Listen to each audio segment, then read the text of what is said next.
Merhaba. Öncelikle şunu sormak istiyorum. Grubunuzun ismi neden Fereç? Grup üyeleri ve isim arasında nasıl bir bağ var?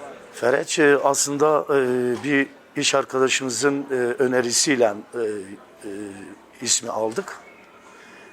Üç dilde bir kelime. Kürtçe, Farsça ve Arapça.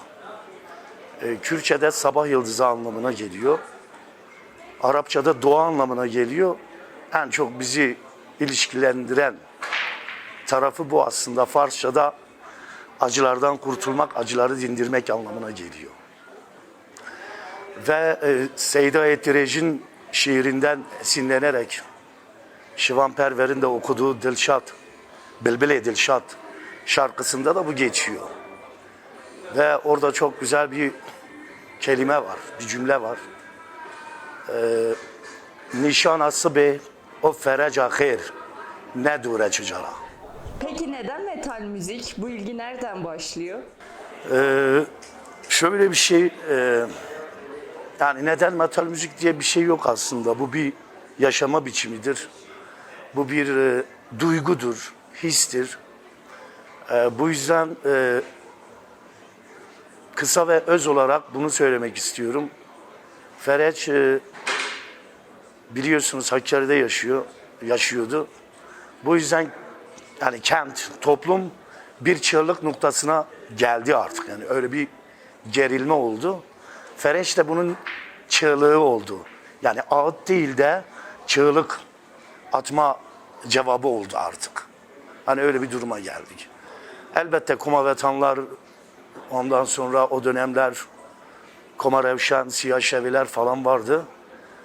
Ama bizimki tamamen farklı, içten gelen bir duygu ve yaşadığımız coğrafyayla sanırım alakalı bir şey. Hem yaşama biçimimizi benimsedi, oluşturdu. Hem de yaptığımız müziğin gerçekten metal müzik olacağını tahmin etmeden sonra oluşması bizi mutlu etti. Açıkçası Ferec'i mutlu etti. Çünkü çok iyi bir yoldayız. Doğru bir yoldayız. Çığlıklarımızı bütün dünyaya empoze edeceğiz, lanse ettireceğiz. 20 yıl önce Hakkari'de metal müzik nasıl karşılandı? Yani onayladılar mı yoksa ilginç mi geldi? Nasıl bir tepki oluştu? Ya elbette şimdi bu müzik türü İngiltere ve Amerika müziğidir. Yani İstanbul'a da 80'lerde yani Türkiye'ye 80'lerde geldi bu müzik. Ve bu müzik Türkiye'ye gelince de tişörtler falan giyilmezdi mesela. Ondan sonra hep kazaklarla metal müzik dinleyen gençler hep kazaklarla falan böyle bir yaşamlarını sürdürüyorlardı. Ta ki tişörtler gelene kadar. Ondan sonra biraz böyle bir tişörtlerle, ondan sonra işte yeni gruplarla tanışarak Türkiye'de metal müzik dinlenildi. Ve sonra yetmiyormuş gibi artık yapmaya başladılar. Hakkari'de yani böyle bir şey yok, mümkün değil. Elbette olumsuz tepkilerle karşılaştık ama çok da olumlu tepkiler de aldık. Bu yüzden destekçilerimiz oldu, bizi savunan oldu. Şöyle olumsuz tepkiler de oldu ama en çok olumlu tepkiler aldık. Bu yüzden muhteşem bir ambiyans oluştu ve sonradan bizi fark etmeleri ve bizim neden çığlık attığımızı, neden bu müziği yaptığımızı yavaş yavaş röportajlarla, belgesellerle dile getirdikten sonra halk elbette bizi benimsedi ve tebrikler yağmaya başlamıştı. Metal müzik ile Kürtçe arasında nasıl bir bağ kurdunuz? Nasıl oluştu bu? Yani bu bağ çok farklı bir şey ya. Yani Kürtçe'de metal müzik yapıyor olmak ayrı bir duygudur. Vokal olarak yakın, metal müziğe yakın. Yani bu o gırtlak yapısı, etnik gırtlak yapısı metal müziğe uygun olduğu için o bağı oluşturabildik. Ve metal müzik biraz zor bir müziktir aslında. Dediğim gibi bir yaşama biçimidir ama yapmak da çok zor. Özellikle bu coğrafyada. Bir bağ oluşturabildik ve iyi bir yolda olduğumuzu tekrar dile getirmek istiyorum. Bu bağ bizi mutlu ediyor. Müziğe Ferec olarak başlamamışsınızdır herhalde. Yani bundan önce nerelerde müzik yapıyordunuz bütün grup üyeleri olarak? Çok çok önceden ben enstrüman olarak branşım bağlama aslında. Çeşitli yerlerde ve müzisyen arkadaşlara bağlama çalardım. Ondan sonra kendi grubumu oluşturdum. Düğünlerde de çaldık. Ondan sonra kafelerde, barlarda çaldık. Belli bir süreden sonra artık böyle bir şarkılarımızı yazmaya başladık. Şarkıları yazdıktan sonra da bu projeyi İstanbul'a götürdük ve bize heavy metal yapıyorsunuz dediler.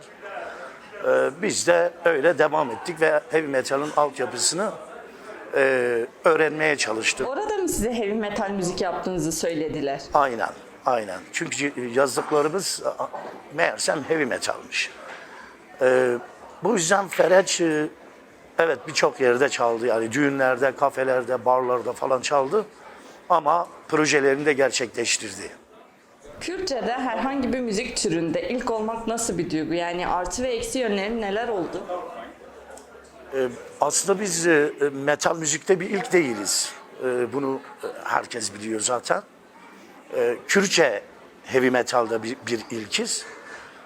Bunun da güzel bir duygusu olmalı ama hani bir ilk olmanın da şeyini yaşamıyoruz. O verdiği coşkuyu yaşamıyoruz. Daha çok böyle bu coğrafyada Kürtçe metal müzik yapan grupların oluşması da bizi mutlu edecek. Çünkü biz bir abilik yaptık ve bu abiliği yapınca bizi mutlu etti yani. Bu yüzden bence herkes böyle bir o riski alıp yapmalı diye düşünüyorum. Ayrı bir şeydir bu. Altyapısı çok derin olan bir müzik tarzıdır. Müzik türüdür. Bu yüzden grupların oluşmasını istiyorum açıkçası. Yani ilklen kalmayalım.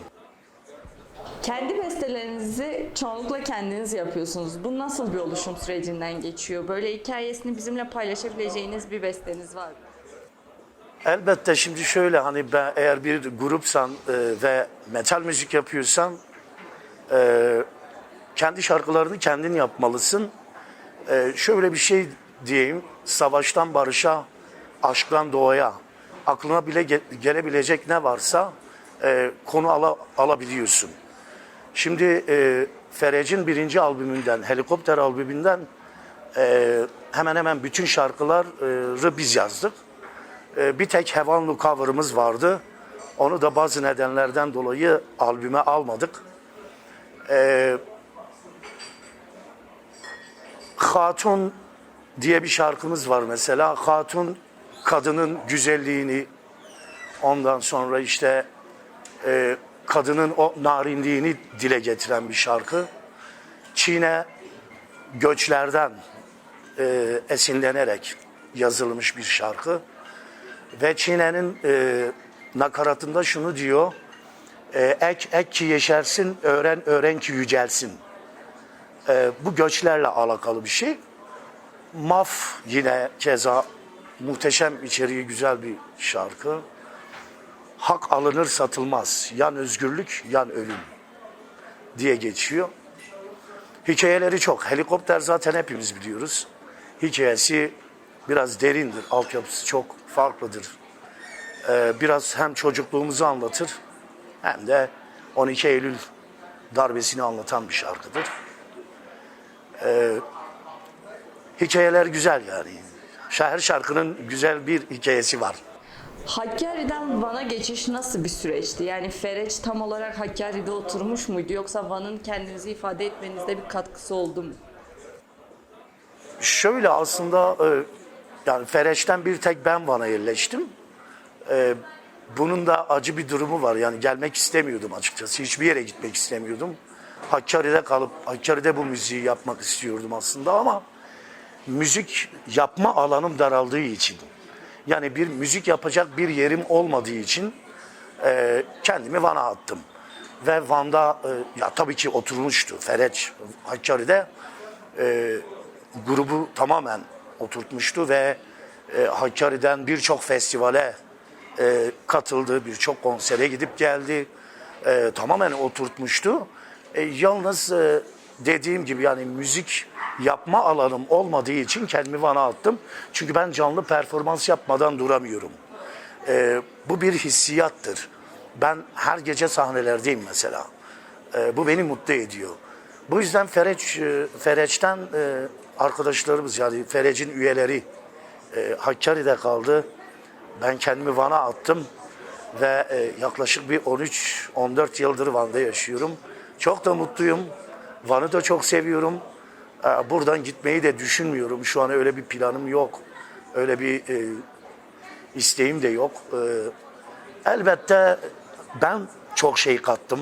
Ben çok şey kattım Van'a. Van da bana çok şey kattı. Hemen hemen özdeşleştik diyebiliriz yani. Fereç artı Van, Van artı Fereç oldu gibi. Ve sonra Fereç'in üyeleri de yavaş yavaş Van'a yerleşti. Şu an bizden ayrı olan tek İso var. İso Hakkari'de yaşıyor. Yakında onu da Van'a alacağız. Muhtemelen böyle olacak. Helikopter piyasadaki tek albümünüz. Ondan sonra herhangi bir çalışma mı yapmadınız yoksa çalışma yaptıysanız neden yayınlamadınız? Ya Fereç tek albümlük bir grup değil açıkçası. Şu an 3. albümünü yapıyor. 3. albüm çalışmalarındayım ben. 1. albüm Helikopter olarak ses prodüksiyondan çıktı. 2. albümümüz yine Ses Plak'tan çıkacaktı ama bazı nedenlerden dolayı biz durdurmak zorunda kaldık. Yani durdurmak istedik açıkçası. 2. albümümüz de hazır. Mix, mastering dahil olmak üzere tamamen bitmiş haliyle şu an duruyor. Ama yaklaşık bir 7-8 yıldır sürmek istemedik. Belki bu 1-2 ay içerisinde hani kafama eserse sürmeye çalışacağım. Sürmeye çalışacağım. Bakalım artık. Yani duruma göre. Son süreçte Kürtçe şiirlerin bestelendiğine çok şahit oluyoruz. Siz de böyle bir projede yer alıyorsunuz. O projede yer alma fikri nasıl ortaya çıktı ve Bro Ömer'i'nin bir şiirini kendi tarzınıza uyarlayarak söylemek nasıl bir duygu? Yani ben bu teklifi alınca ben çok mutlu olmuştum. Hakikaten ben o dönemler Türkiye'den metal müzik yapan ya da rock müzik yapan herhangi bir sanatçıyla, bir üstadla düet yapmayı planlıyordum. Ve ben kalktım aslında o şarkı, yani Bre Ömer'i'nin projesinde yaptığım o müzik aslında çok sert. Yani biraz böyle bir düet için bir şeyler yapmak istedim. Diyarbakır'dan Mıradi dostumuz bu teklifte bulununca projeyi Diyarbakır'dan arkadaşlar üstlenmişti. Ve her bir sanatçının bir şarkı okuması gerekiyordu. Bana da bu teklif gelince ben şey yaptım. Hani tamam, ben düeti bırakıyorum dedim. Bre Ömer'i projesinde yer almak istiyorum. Kalktım biraz sert yaptım aslında. Çok sert bir şarkı yaptım. Gönderdim, dediler ki bu ne? Biraz daha yumuşat falan dediler. Biraz daha soft olsun. Ben de davulları çıkardım. Sadece yaylılarla bir şeyler yapmaya çalıştım. Beğenildi, dinlenildi. Ben de çok keyif aldım. Biraz apokaliptika tarzında bir şey olmuş. Hoşuma gitti. Bu yüzden projeye katılmak beni onure etti. Ve arkadaşların teklifte bulunması da beni çok mutlu etmişti. Projede tuttu. Proje çok iyiydi. Böyle. Yıllar içinde Fereç nereden nereye geldi ve nasıl bir değişim geçirdi? Fereç biraz yeraltı yaşıyor. Çok popüler olma taraftarı değil. Çok ün alma derdinde değil. Fereç dediğim gibi, yani yukarıda da belirttiğim gibi, Fereç canlı performans grubudur. Konserlere çıkar. Barlarda sahne yapar. festivallere katılır gelir. Şeyi değil. Hani böyle bir popüler olma, bir ün kazanma, işte bir sürü paralar kazanma derdinde değil. Bunun derdinde olmuş olsaydı bence Fereç ticari yaklaşırdı ve metal müzik yapmazdı. Metal müziğin herhangi bir karşılığı yok. Kimse kusura bakmasın, hiçbir karşılığı yok. Ne Amerika'da, ne Türkiye'de, ne bu coğrafyalarda. Bu yüzden biraz böyle bir o müziği yaparken o yaşama biçimini, bu duruşunu, yani istikrarını kurmak zorundasın. Sağa sola çevirmenin bir anlamı yok. Bu yüzden asla ticari amaçla bakmadım ve Ferec'in bugüne kadar gelmesinin de sebebi, nedenleri grup olarak ruhen birlikte olması ve Fereç çok geniş bir aile oldu. Herhangi bir arkadaşımızın bir sorunu olduğu zaman veyahut da bir işi çıktığı zaman yerini dolduracak davulcular da var, bas gitarcılar da var, elektro gitarcılar da var. Bu yüzden Fereç geniş bir aile, üyeleri çok fazla ve çok güzel bir yere geldi. Daha da çok güzel bir yere gidecek. Dediğim gibi işin içine ticari girmeden bir şeyler planlıyoruz.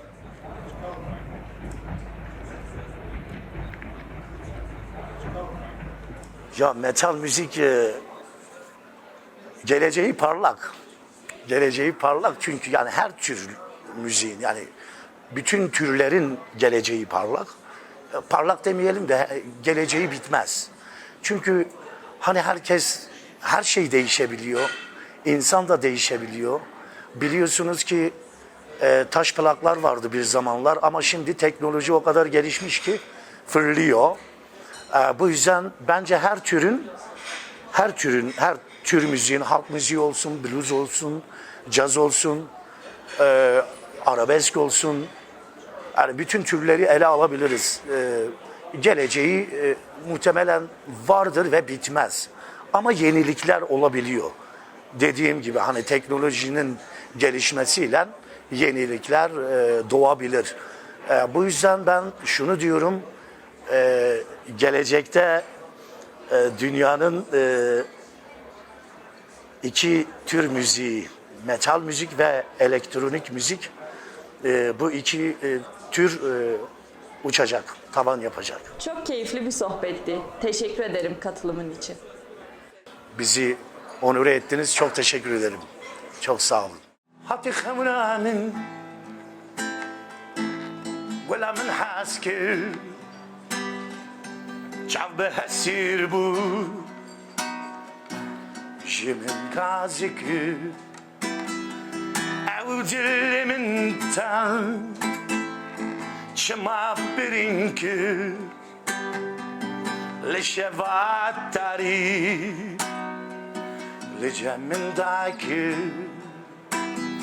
زيره زادی بی اسنا ببختم زینه روشت تیدا سر وقتم زینه از جوکی تدین اسکم زینه لتجد سارا ایوان و تختم لتاج سارا ایوان و تختم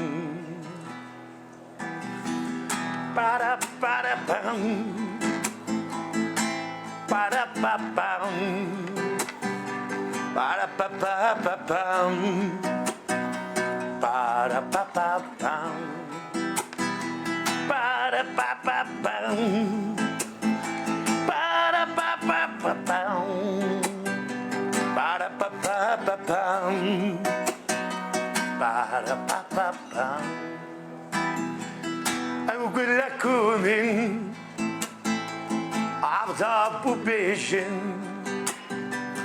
إيرو كتيا دست بخين كات Tia deste Bebachtu darvin Şade balisin Lev lev hengivin Zide Zalibi asna bebaktım Zine Revşatü de dasar vaktim Zine Az vakit den azkim Zine Letacı sara ayvan o tahtım Zine Zalibi asla bebaktım Zine Revşatü te dasar vaktim Zine Az vakit den azkim Zine Letacı sara ayvan o tahtım Letacı sara ayvan o tahtım Letacı sara ayvan o tahtım